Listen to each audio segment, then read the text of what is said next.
Yo, YouTube, what up, what up, what up? Hold on, let me see if my shit set. See if my shit set right.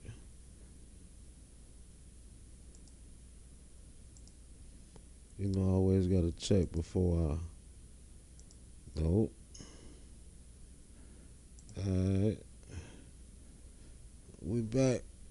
But look at Buddy, that's what we on. And he looked like one of the guys. Fresh off the block. As you can look at the title, that's what we going. He was online, dating scheme, and looked like he said, oh, you feel me, crack, heroin, everything. Bro, he looked like one of the guys. I don't want to say his name. But chat, hey, shout out to everybody, man. Hope everybody had a beautiful day. Y'all get in here, man. You know I wait like a minute or two before I run it. But shit, I want to know what the fuck this guy was doing, though.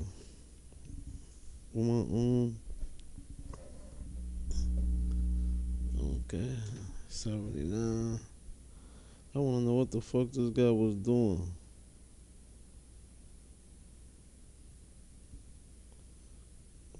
I hope he was online scamming people off there, what I said.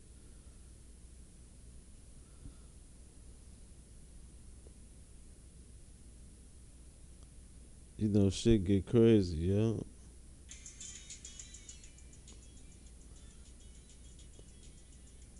Need to see if my people hear me.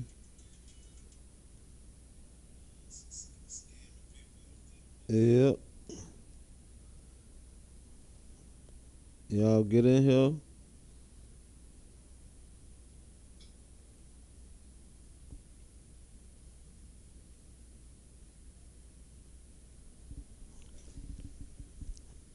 So this shit real.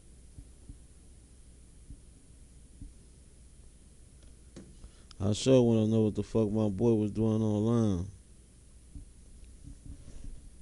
So shit, I'm finna run it. No, I just had to put the picture up, but let's go.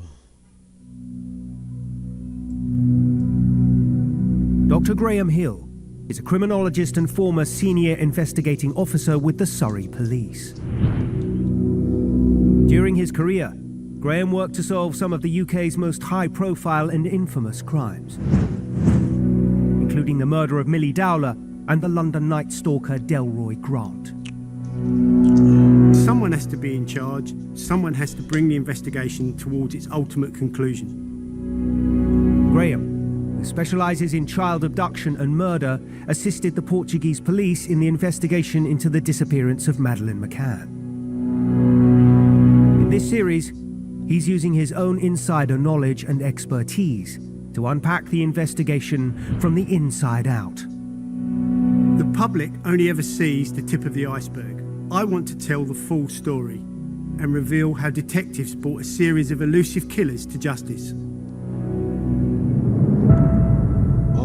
This is Murder Detective. I don't know if this 2 in 1 or 1 straight through, but I just seen him. Battersea in South London is famous for its cats and dogs home. It's also famous for its power station, whose now redundant chimneys dominate the skyline.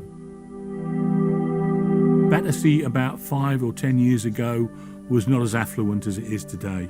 The power station was there, it had been closed down for many, many years, and the area was a little bit run down.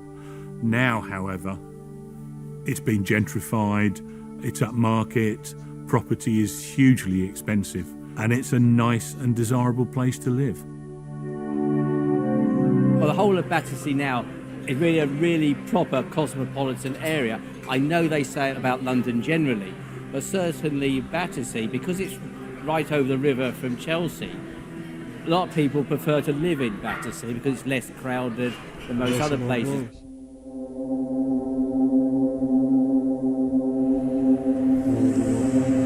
4th of June 2019, Simon Kime had returned from Portugal and was on his way to meet his friend Adrian Murphy, who was moving into his flat.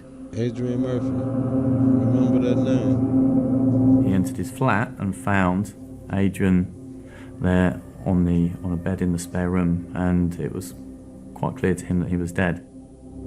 Simon called for an ambulance, and the police were also notified and attended at the same time as the ambulance. When I was calling the number, I looked on the coffee table and I saw a bottle of whiskey and a glass. I realised then, this is not straightforward. Someone else was in the flat, because Adrian never drinks whiskey. The process when somebody calls 999 having found, unfortunately, our victim, first response would be by uniform officers from the local police station. They would arrive there, talk to the witness, make an assessment. Because those officers would not be able to give or find out a good reason as to why that person had died in those circumstances, it becomes an unexplained death, and it has to be investigated fully. People just don't die. Dr. man. Graham Hill is on his way to Battersea to meet the Deputy Senior Investigating Officer on the They case, invest Detective everything. Neil Goodwin, to find out what exactly were the all-important first steps on attending the murder scene at Adrian Murphy's apartment.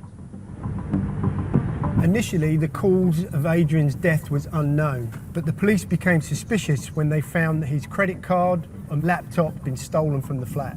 Damn.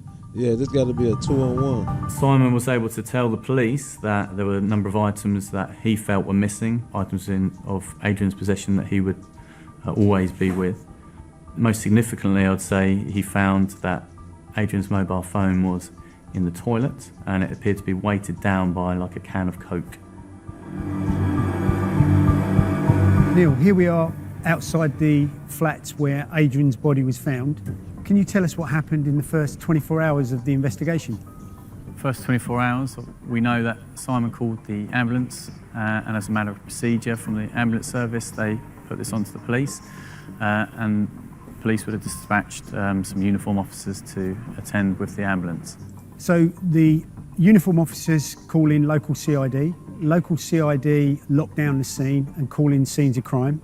And scenes of crime do an examination of the area, and they find a significant piece of evidence during that examination. Can you tell me a little bit about that?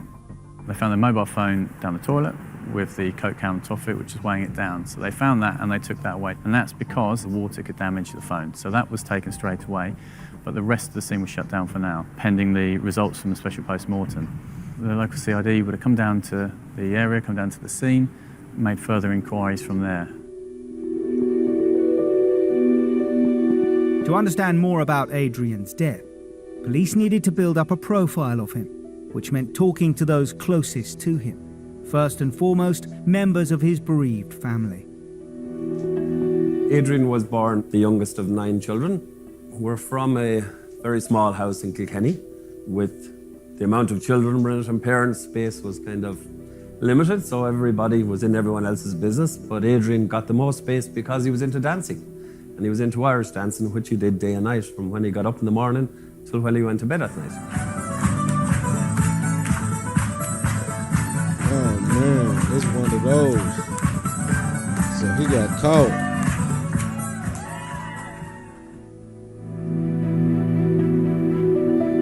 He had been 7 times Irish dance champion, and at the time of his death, he held the post of choreographer at the Royal Academy of Dance. Everyone describes him as being the life and soul of the party. He was much loved, he was full of energy. He was a real, kind, gentle, wonderful person. He left Kilkenny in 1996, from where he moved to the US for a short stint, and from there he moved to New Zealand, where his whole career exploded as he has his own dance company out there, and he had his own huge dance productions, including a big show, Feet of Fire. I suppose he just wanted a fresh start. New Zealand is probably a bit like Ireland, was small, and he was so well known there, he decided that the UK is a big pond and he would be big into the Irish dance, and that he was, and he decided to move there for new opportunities. He started his own shows and productions, first of all, in Wales and in London and different parts of London, and he gave lessons in the Royal Academy of Dance. He had a very strong social life. There was two Adrians. There was the social side of Adrian and then the work side. When Adrian was working and had a production or a show coming up, he wouldn't even answer the phone to you. But when Adrian was off, Adrian was off. And Adrian being off meant he was socialising with everybody and anybody. Once police had established Adrian's lifestyle and social patterns, they then needed to put together a timeline of his last movements on the night he died. When we searched the address, we seized certain items such as the phone and the Coke can in the toilet, and we dusted for fingerprints. And the scenes of crime officer could identify that there was a fingerprint on the glass, and he was able to take a quick fingerprint from that, which he could send off later to the National Fingerprint Database. At this point, this is a pivotal moment in the case. You've got a fingerprint on the glass, you've matched the fingerprint to a suspect, and although the fingerprint doesn't say that that suspect killed Adrian, but it certainly says that someone was present maybe when he passed away. Yeah, this is massive, and at this point the decision was made to give this investigation to my homicide team. So local CID hand over to the homicide team. That's right. And that's where you work. Yes. And from that moment on, you and your team start to investigate this particular crime. Man, Exactly that, yes. I hope Black Buddy don't pop The up case in being this handed to crazy Neil ass Goodwin case. and the homicide team, this has now been deemed a suspicious death. Yeah, because this... Will a single fingerprint be enough to catch a killer and see justice served?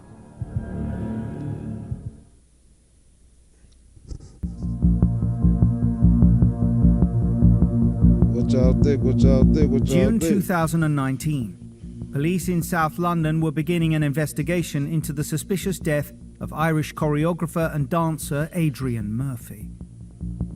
With exclusive insider access, Graham Hill is looking at how Deputy SIO Neil Goodwin got to grips with the investigation from its earliest days. Neil and his team have a fingerprint match taken from the crime scene that's about to provide the first breakthrough in the case. 11th of June was when the investigation team received news that the fingerprint came back to a male named Joel Osei. Oh my God. Osei has a previous criminal record and he'd previously served time in prison for drug offences. So we had his fingerprints on our record, so when our fingerprint... Man, I thought this was a fucking two and one, man. So the picture I just showed y'all, I say looked like one of the guys' buddy out the block. I guess he got down on a somebody was in the ABC community, but that shit crazy, man. That he fingerprints on the glass. Oh man. Let's get back to it. Bureau compared that fingerprint that was taken from the whiskey glass. They were to match it directly to Joel Osei. Joel appeared to come from quite a nice family, but his parents had understandably had washed their hands of him. They wanted absolutely nothing to do with Joel. Quite often in these cases, parents will try and help their children or at least sort of give them support and backup. I can only imagine that they were aware of his scheming and his illegal activities and wanted nothing more to do with Joel. In Joel Osei, police had established a key person of interest who had been with Adrian shortly before he died. But before they could start to build a case against him, they needed to establish a cause of death for Adrian with an official autopsy. Good camera. In the post-mortem, the pathologist, he tried to establish the cause of Adrian's death. He did notice that Adrian had a heart problem, had heart disease, and this could have been a cause of his death. However, he didn't want to rule out anything else, and so he took toxicology samples, which included blood and urine and other things as well, and we were able to take those samples and send them off to a laboratory to be able to conduct some analysis to try and find out what was in his blood. One of the main investigative strands in this case was closed-circuit television. The first thing there with the CCTV is to eliminate people, and in that elimination you will then focus down on your suspects, and that's what happened in this case, and very quickly a suspect is identified. So this is good quality footage from the lift in the apartment block where Adrian Murphy lived. Yes, that's right. Yeah, really good footage here. Very lucky to have such good footage. So here on the left you've got Joel Osei. He was 25 years old at the time. So you see him go in. Talk us through what we're seeing here. Yes, what we can see is him. He's empty-handed, as you can see. He's coming in and he's not carrying anything. So he's now faced with a wall of many different floors to pick to where to know. So he walks in and he's looking at the buttons for each floor. He doesn't know what floor Adrian lives on. So he's just got a number of an apartment. He's got a number of an apartment, and you can see that he's pressing multiple floors. And as we go through this footage, you'll see that he steps out the lift to check on a number of occasions, like this one here, to see what flat numbers he's at before pressing up. So he's working his way up the building. Working his way up, yeah. Okay, so finally he's found the right floor. Yeah, so you can deduce from that he has found the right floor, come out, look to the left where Adrian's flat is. Yeah. He kind of gives that expression like, I'm finally here. Yeah. So this here is Joel Osei in the lift, having left Adrian's flat. Okay. As you can see from the reflection of the side of the elevator here, he's got a Louis Vuitton bag in his hand. Okay. A large Louis Vuitton holder. Damn. Even as they studied the CCTV footage, police were still waiting on news of exactly how Adrian had died. As they awaited the results of the toxicology report from Adrian's autopsy, they came across another case with striking similarities to Adrian Murphy's. There was another case involving a male that we can only refer to as AB. He's a protected witness and we wouldn't want to give out his identity. This is 2 days before the attack on Adrian Murphy on the 30th of May 2019. AB was living in the Walthamstow area at the time. He was using the Grindr app, and at some time in the morning, perhaps about 11 o'clock, he linked up with Joel Osei on Grindr. Although Joel Osei was using a different name, he was using the name Remy, but it had a picture of him on his profile, which AB liked, and they agreed to meet up at AB's house. Grindr is an online dating that app. shit playing already. It's where gay men go to meet others for hookups. It's also sometimes used by masseurs and escorts to advertise their services. But mostly it's just for gay men to meet each other. Oh, wow. On the 30th of May 2019, only 2 days before Adrian Murphy's suspicious death, Joel Osei and AB, having initially made contact on Grindr, met for the first time. Through the course of the investigation, we discovered that it appeared that Joel was targeting specific people on Grindr who appeared to be quite wealthy gay men. When Joel arrived at the address, it believes that AB was expecting sort of sexual contact to happen quite quickly, and was surprised that Joel didn't seem particularly interested in this, and he tried various things like sort of massaging Joel's feet, kissing him, but things weren't progressing as AB was expecting. AB felt that in real life, Joel Osei was much colder than he had been over text messages, and their sort of date, if you like, wasn't going very well. AB went to the bathroom and came back out, and Joel Osei presented him with a glass of an orange drink, which he assumed to be orange juice, which he drank straight away without thinking anything of it. And the next thing AB remembers after drinking the orange juice was coming up and the ambulance staff were around. Damn. Within 5 minutes, he explained to the police that his legs suddenly felt like they were in concrete, but his body felt shaky and he suddenly lost consciousness, falling down immediately where he was. The next thing he remembers is waking up in hospital the next day, rigged up to all sorts of drips and life support systems. Apparently, he's very close to dying from what he was given by Joel Osei. We decided to link these two investigations. We felt there's enough similarities in the two, and the fact that the same telephone number was used to be able to link the two investigations. Now, there was another piece of CCTV that you were able to capture in relation to AB's offence. Can you tell us a little? And I didn't even know this shit was about no gay people. I hope the whole thing ain't about gay people, man. Bro, black homie crazy. No disrespect to them, but A bit more about that. We can see on CCTV that Osei was empty-handed when he went into AB's apartment, and then when he left a short while later, we can track him on the same CCTV, then carrying a number of different bags, which appeared to be full of AB's belongings. We were fortunate to be able to find the end of that journey in the local area in Tottenham, and we can see him on other CCTV footage from shops and other establishments in that area, with close-up images of him carrying a number of bags, which included property belonging to AB. Police now began to build a case around Joel Osei, and they quickly discovered that he was not operating alone. It appeared he had a female accomplice, a juvenile offender called Diana Christea, who was just 17 years old and living in a children's home in the Tottenham area.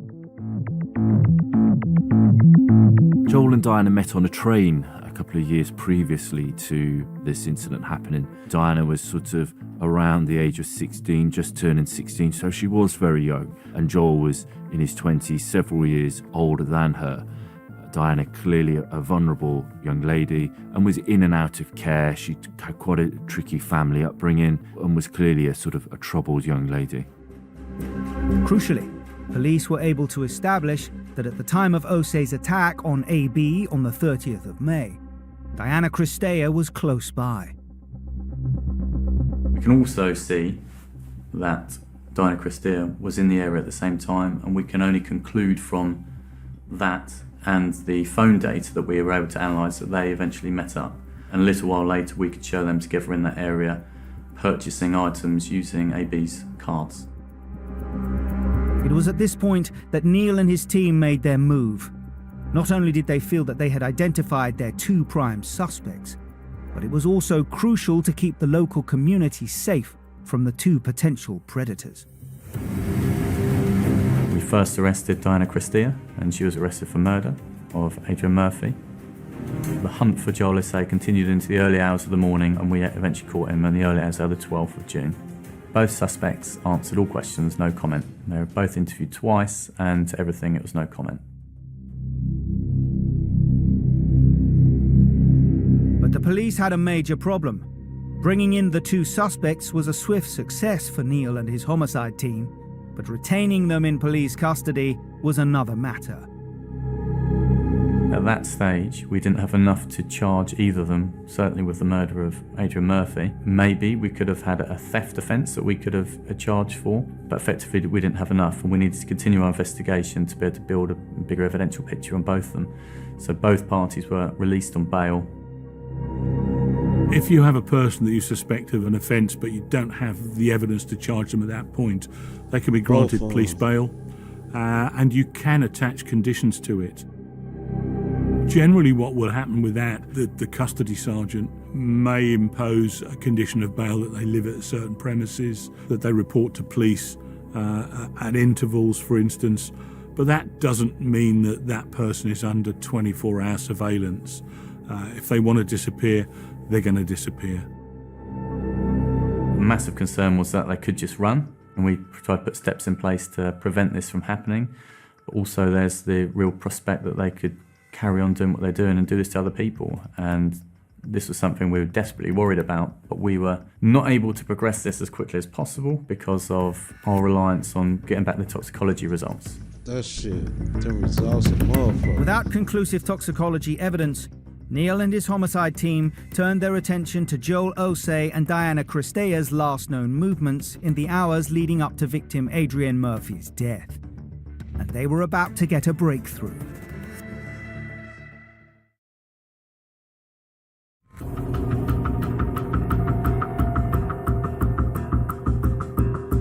In Battersea, South London, Graham Hill is meeting the detectives who are investigating the June 2019 murder of Adrian Murphy.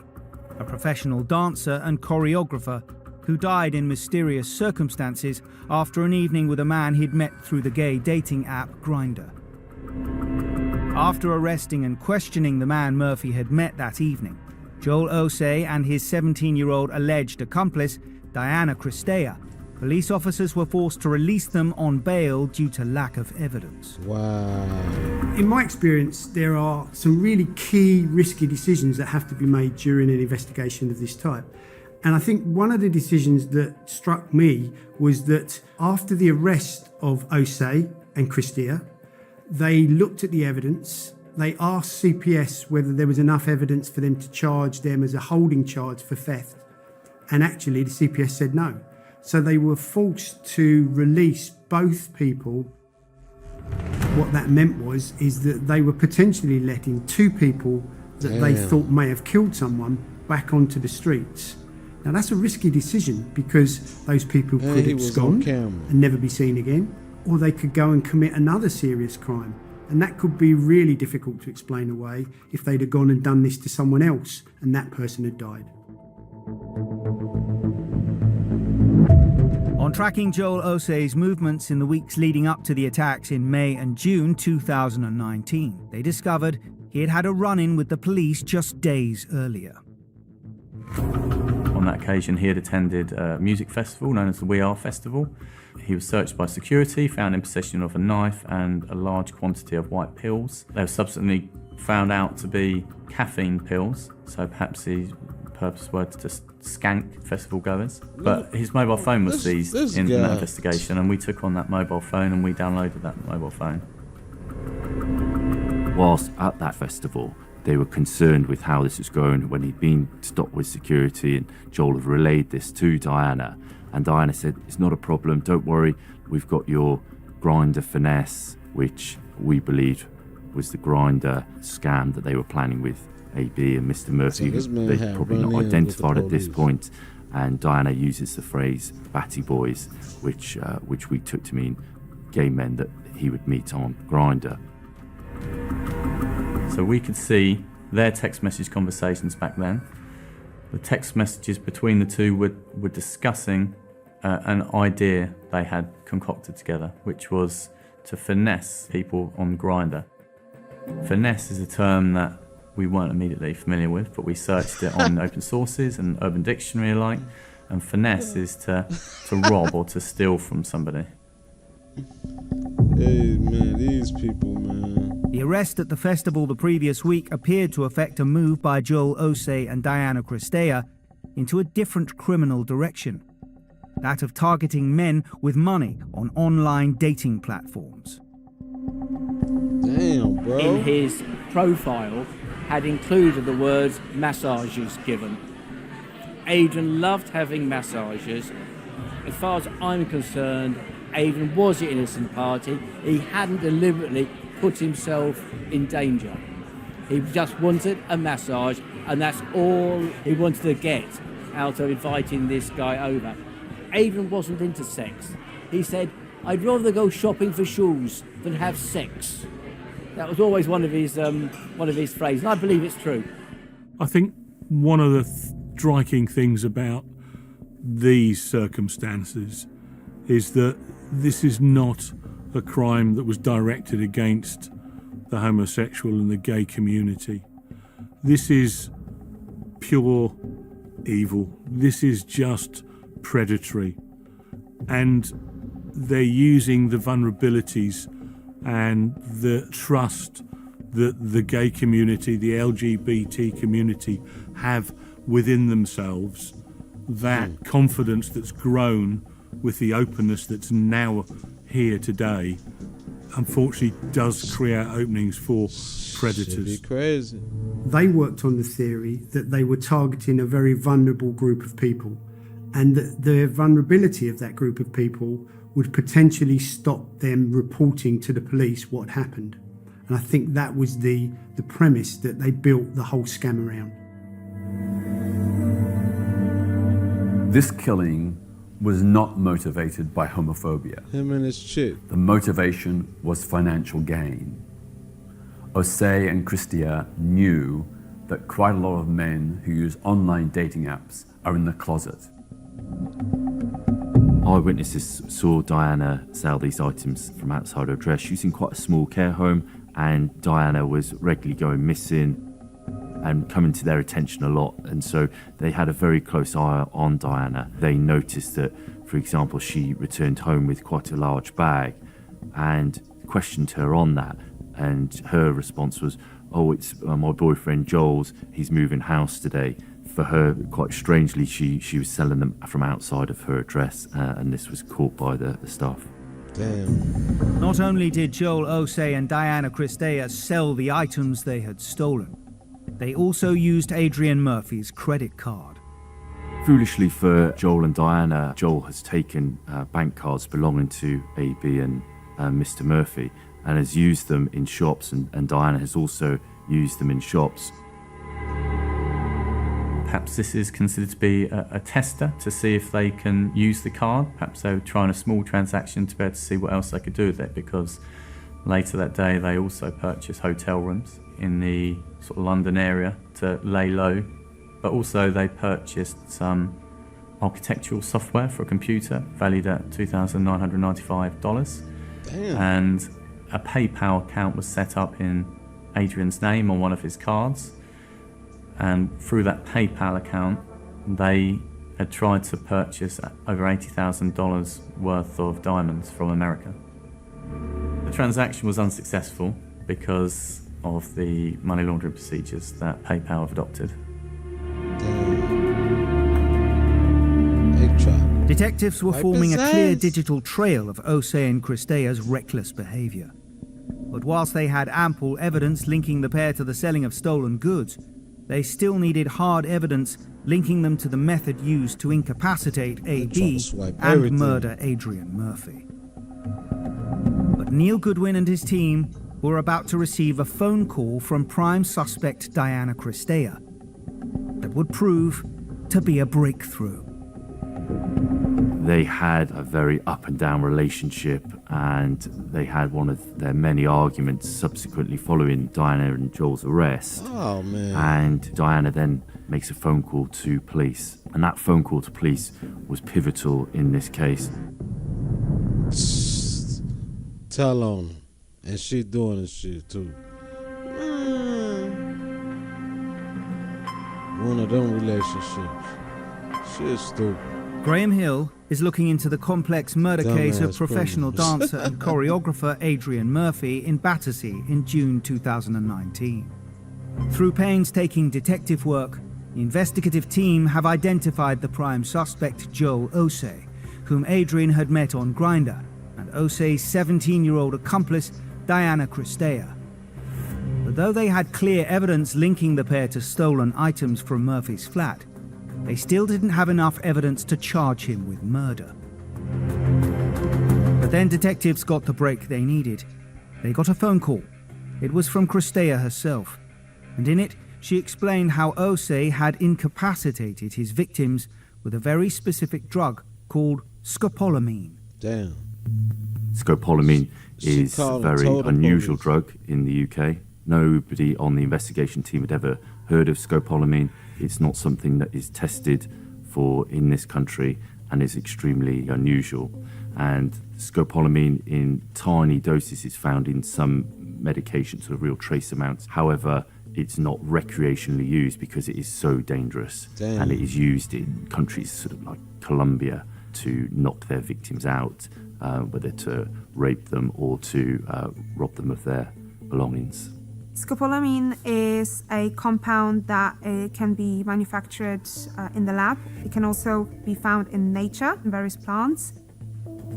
It's primarily a motion sickness tablet, and it can be found in forms of tablets or patches. The really sinister thing about scopolamine is the way it dissolves into your system, leaving no trace. It's for this reason that it's known colloquially as devil's breath. It won't show up on any standard toxicology report. So had police not received the phone call from Diana Christea, Wait. Man, did y'all just hear that shit? That shit is not showing up in your shit, boy. Listen, man, the drug is not showing up in your shit, your bloodstream. Alright? Christea, they might never have known what had killed Adrian Murphy. Initially, we sent up for our regular toxicology, which includes a whole host of drugs used in crime, as well as recreational drugs as well. This is not a quick process to get toxicology. Scopolamine isn't one of these drugs that are searched for or tested for. So at that time, when we submitted our drugs, we were not looking for that scopolamine. So we were then able to update what we were looking for from our toxicology point of view. This made the scientists search for scopolamine in his blood and urine. This trial and this case really hinged on the specialisms and the expertise of forensic scientists and forensic pathologists. The forensic pathologist was unable to say why Adrian Murphy died. Therefore, it was a mystery. But just as it seemed they were on the verge of solving that mystery, an unexpected mishap occurred which could have sent them back to square one. They came back to us with information that the vial of blood that we sent off to them had broken, and our hearts sank, feeling like we'd missed our only opportunity to find out what was in his blood. However, it just so happens that the crime scene manager that attended that post-mortem has had experience in dealing with such similar cases in the past, and he makes it his own little extra procedure, if you like, to take an extra sample of blood, which we were then able to send back up to the forensic laboratory for testing. They came back to us and they were able to tell us that there was scopolamine found in the blood and the urine, and later they were able to tell us that scopolamine was present in the Coke can and another glass tumbler that was in the address. Quick thinking of the toxicologist rescued the all-important blood sample from the crime scene, and with scopolamine now clearly showing up, police have enough evidence to arrest and charge their two prime suspects, Joel Osei and Diana Christea.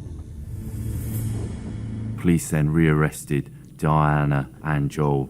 She said that she'd not been involved in the case and that it was all Joel. However, when police got her into the formal interview, she made a no comment to all questions, so to try not to incriminate themselves. However, for Joel and Diana, the damage was already done by the phone call that Diana had made. Joel goes to prison and he's held on remand, awaiting his trial. I've applied for what we describe as the OPT data, which is the prison communication data. Joel likes to talk, and he was in a lot of communication with Diana, and there are letters back and forward between them where Joel describes her as his Romanian goddess wife, and they plan how they're going to have a family together and they're going to get married, and all these great grand plans. Now this all changes quite suddenly. This time Diana's tone really changes on the letter. She's very upset and angry that she's been charged with the murder, and understandably worried at the consequences of what's going to happen. With the case headed for trial, one major issue was still causing the police problems. To secure a murder conviction rather than manslaughter, they needed to be able to demonstrate exactly how Joel Osei had got hold of the scopolamine and administered it to his victims. One important aspect we had to prove was that it was actually Joel Osei that administered the drug to his victims, rather than the victims having taken the drug willfully. Crucially, it was the data collected from their mobile phones and their internet searches that revealed the most damning evidence. They've had to put a lot of research in, a lot of time and effort in to find scopolamine on the internet, and also a way of bringing it in, and that was hidden under a broccoli extract. That's how it was brought in. The trial was held in Croydon because of COVID restrictions rather than the Old Bailey. Moreover, only family and legal representatives were permitted to attend. Both suspects sat in the box, hardly said a word, hardly looked anywhere other than straight forward. They just sat there like this for the 4 weeks. They didn't look anywhere else. Diana sometimes had periods where she looked upset, but Joel Osei had nothing but steel eyes facing forward. Myself and my wife went to court for the full month, which was harrowing. It was the very start of the lockdown from the coronavirus, so we were very lucky to make it over there, but court itself was very tough. It was a long 4 weeks, and we heard some stuff that you don't want to hear, especially like it's very hard to sit there and know the character who Adrian was, and you have legal people representing these two others who actually killed Adrian, and they're portraying their people in a good light, and we're showing Adrian in a bad light, which there was absolutely no truth in it. Now, we realise they have a job to do, but it's very hard to sit there and have a person like Adrian's character taken apart. Joel had been on the stand for quite some time, fielding questions from the prosecuting barrister, and he'd also had some questions from his own barrister as well. And then the final barrister questioning him was Diana's barrister. And Diana's barrister was going through the timeline of events, and Joel was sticking to this story that he'd concocted where they just met up for a hookup, and that he didn't administer drugs to anybody, he didn't spike any drinks, he was simply there to provide services to these males, and that they didn't have any money to pay him, and so that they said, well, take our belongings instead. I mean, it was an amazing, far-fetched story, one that I'd heard whilst monitoring these phone calls, so we were aware of what he was going to say. He'd been reading law books, he'd been studying the case papers incessantly, and had planned the story that he was going to say at court, and was doing well with the story. Going to the gay man's house. But Osei hadn't reckoned with the lawyers for his accomplice, who knew that their client's best hope was to distance herself from Osei, who, as the older and more experienced operator, could clearly be painted as the more culpable. One of the barristers got up and she exposed a story about Osei that he had other girlfriends outside of Diana Christia, and then Diana Christia decided to turn on him, which happened in the dock. It was like something you'd see in a movie. It was just unreal, and the whole case turned in a matter of 5 sentences. Diana's barrister then produces these notes that Joel has handed to Diana whilst they're both in the dock at court, and it's telling Diana what to say when she was given evidence. Damn. And she said, can you explain these to Joel Osei? And Joel Osei's eyes and demeanour just sunk immediately. He looked a beaten man. He then said, yes, I've been lying the whole time. And it was an open mouth moment in court. It was just the most shocking, incredible moment I've ever had in court. And the whole court just turned to look at him with open mouthed. And she then immediately said, no further questions. He had to admit what he had done, and he had to admit all the lies he had told. And that spun the whole case around. The one thing I will give Osei, he did admit, I'm sorry about this, Adrian Murphy was a really nice guy. He had showed me courteous, and he had whatever. He said, and I have told lies. He wasn't doing anything wrong when I poisoned him. He went along the lines that he didn't mean to cause serious harm to Mr. Murphy. If Joel and Diana hadn't planned on killing Adrian Murphy but incapacitating him, as they had their previous victim AB, how and why did he die? One theory is they had read the dosage incorrectly. In the metric system, we have grams, then smaller milligrams, and then we have micrograms. So the tab motion sickness tablets, they're in micrograms, 1,000,000 times smaller than your gram. The difference between a microgram, a milligram, and a gram, to visualize, obviously, it would be comparing a mouse, a big tiger, and an elephant. Damn. With their case proven in court and murder convictions safely delivered, the team reflects on their efforts. When you've put hours and hours and hours, you literally spend weeks, months of your life on this case to then get this moment where he's admitted to this offence, and then you get the guilty verdicts. It just relief for yourselves and vindication for all the hard work you've put in. Osei was sentenced to 32 years imprisonment, and Christia was sentenced to 16 years imprisonment But the judge made it clear that had she not been under the age of 18 at the time these offences were committed, that she would have got a bigger and more substantial sentence. One of the only good things to come out of this trial and 32 and sentence 60. is that those killers were taken off the streets. Had they remained free, they almost certainly would have killed again. So for the term of their sentence, people are safe from their malicious conspiracies to murder. They're just predators. That's all they are. People ain't safe. Unfeeling, unthinking, predators. Every single day I think of Adrian. It could be a sound, it could be someone dancing on television, and things like I just suddenly burst into tears. Every single day I think of Adrian, and I think I always will. I miss him so much. He has left a huge void behind him. And even at his funeral, flowers came from every corner of the world. They came from Australia, New Zealand, different parts of Europe, different parts of the States.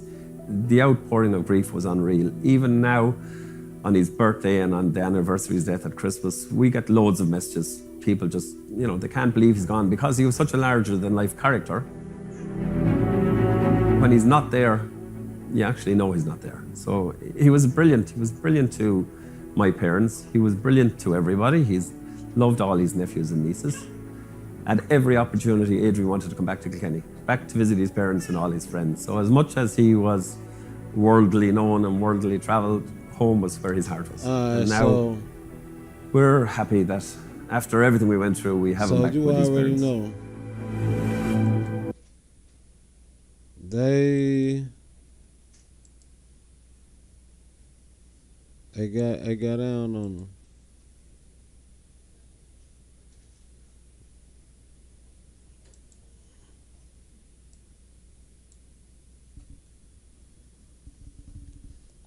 They say it was tricking man on the dating site, giving them some type of drug that ain't even showing up in your bloodstream. But it show up, but it take them a while. That shit crazy. You just gonna be a corpse for a month or two before they figure that shit out. That shit crazy, man. Look at bro. But at the beginning of the thing, I said he looked like he gonna be selling crack or heroin or some shit or something. But he's selling some shit way.